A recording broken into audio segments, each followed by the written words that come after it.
¿Qué tal, camaradas vitales socialistas? Los saluda su amigo Eric el Rey Castañeda. Una vez más para invitarlos a que se suscriban a mi canal de YouTube Eric Castañeda Ochoa. En Facebook me encuentran como Eric Vikingo y en Instagram como Águila Vikingo 23.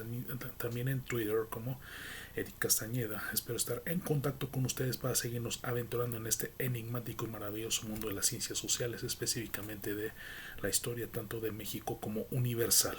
Muy bien.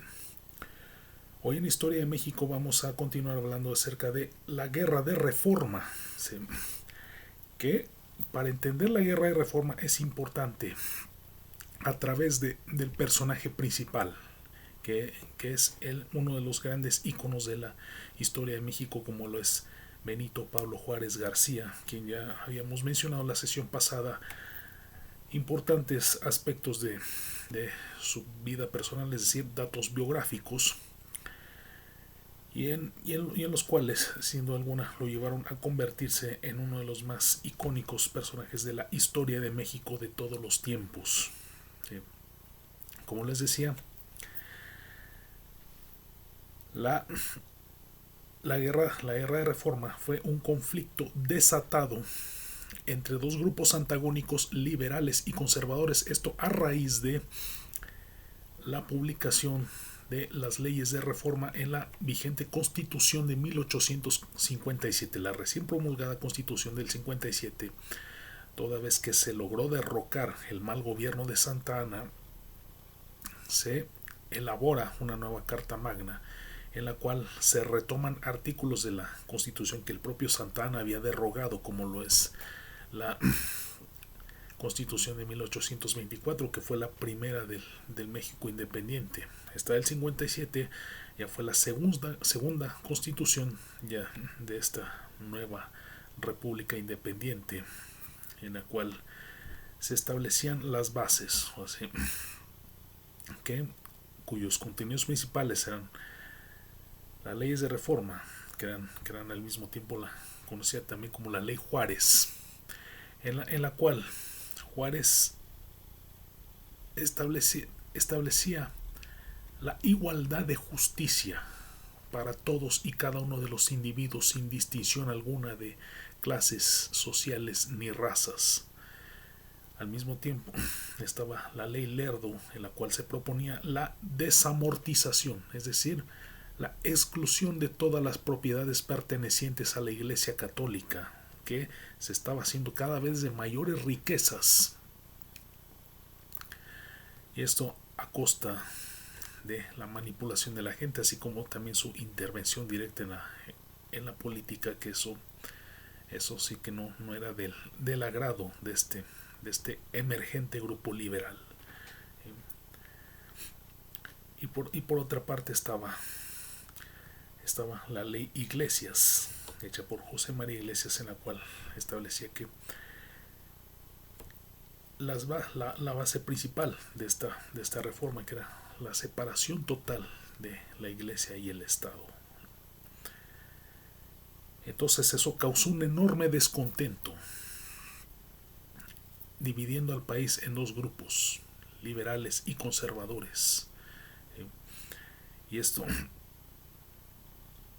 y a su vez los conservadores, que eran el grupo antagónico y opositor a esta nueva constitución y a estas leyes de reforma, provocó un tremendo caos, porque ese grupo conservador, representado por Félix Zuluaga, presenta el Plan de Tacubaya, cuyo contenido principal eran las 5 leyes, y en términos generales este Plan de Tacubaya desconocía a la Constitución del 57, lo cual terminó de desatar este conflicto. Inclusive el entonces presidente, cuando se promulgó esta constitución, que fue Ignacio Comonfort, apoya el Plan de Tacubaya, lo cual significó un autogolpe de Estado.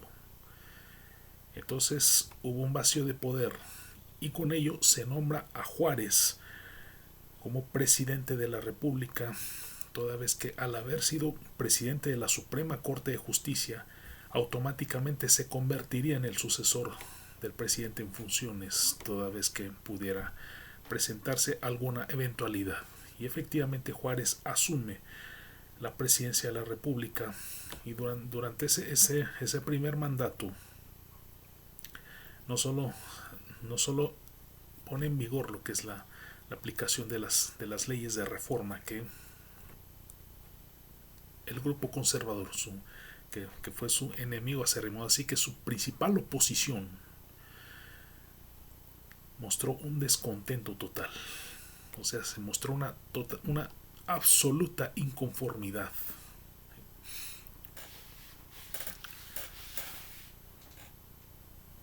Y entonces se desata este conflicto. Al mismo tiempo, establece la firma del Tratado Maclean-Ocampo, en la cual incluso se vio envuelto en ciertas polémicas, porque se llegó a afirmar que Juárez estaba ofreciendo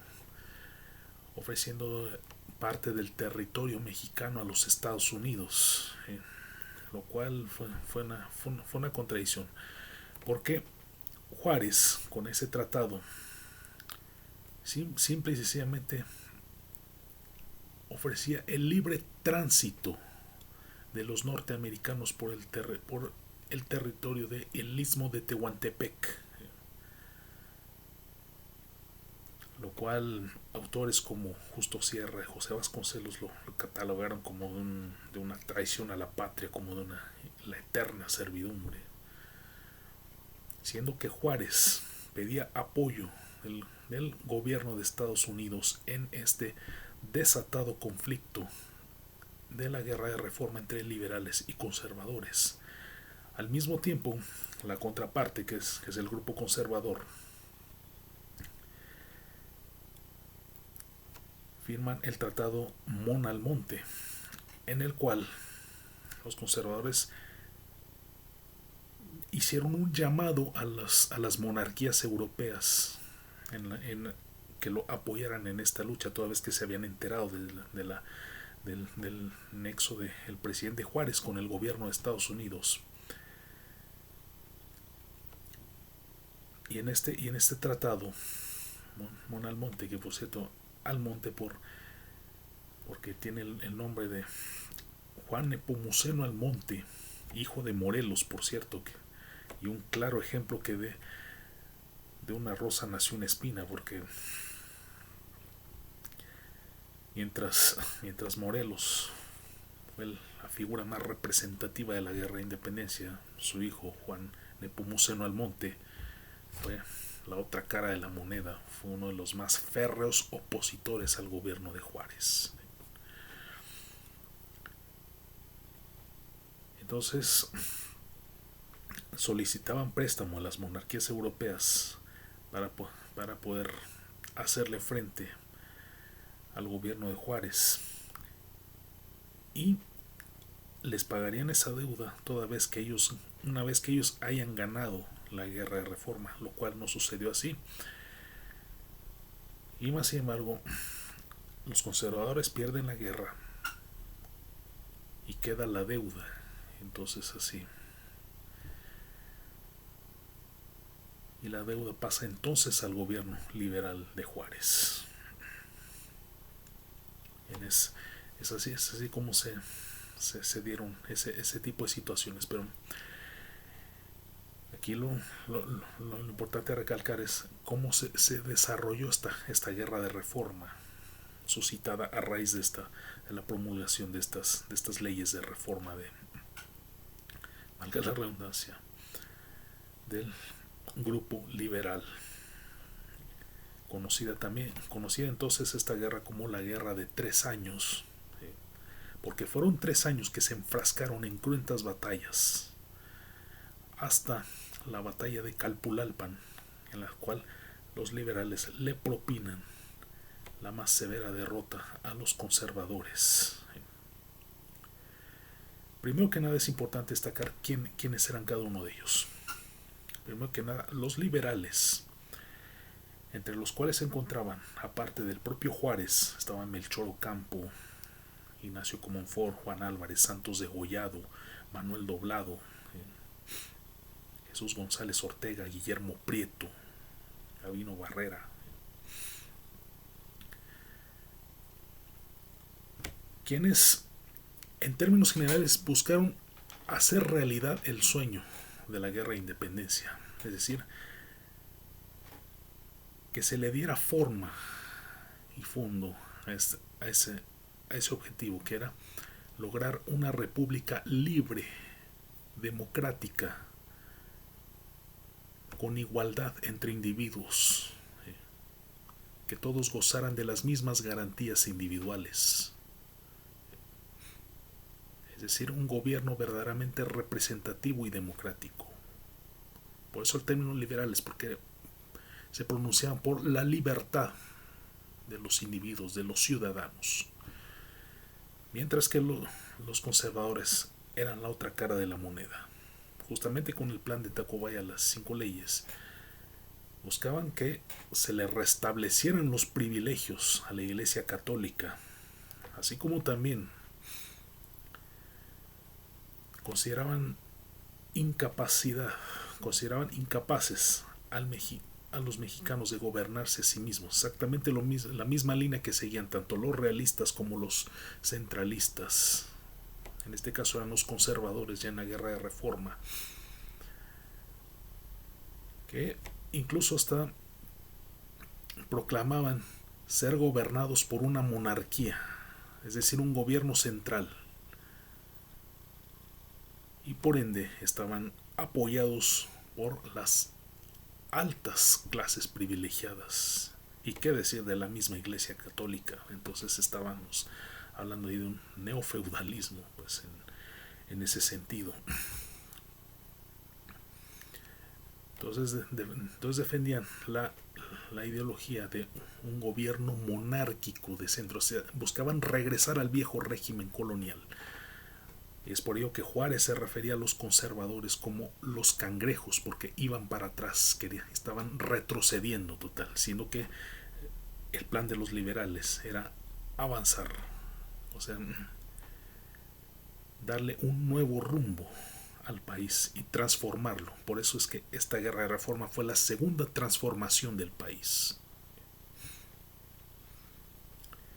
Y fue entonces que se enfrascaron en cruentas batallas, como ya les había mencionado, y al mismo tiempo se dieron reveses. De hecho, los triunfos de los conservadores, entre los cuales se encontraban, aparte de Félix Zuluaga, de Almonte, el hijo de Morelos, estaba Miguel Miramón, Tomás Mejía, Leonardo Márquez, el llamado Tigre de Tacubaya, que fue un tipo verdaderamente sanguinario, cometió asesinatos y masacres a diestra y siniestra.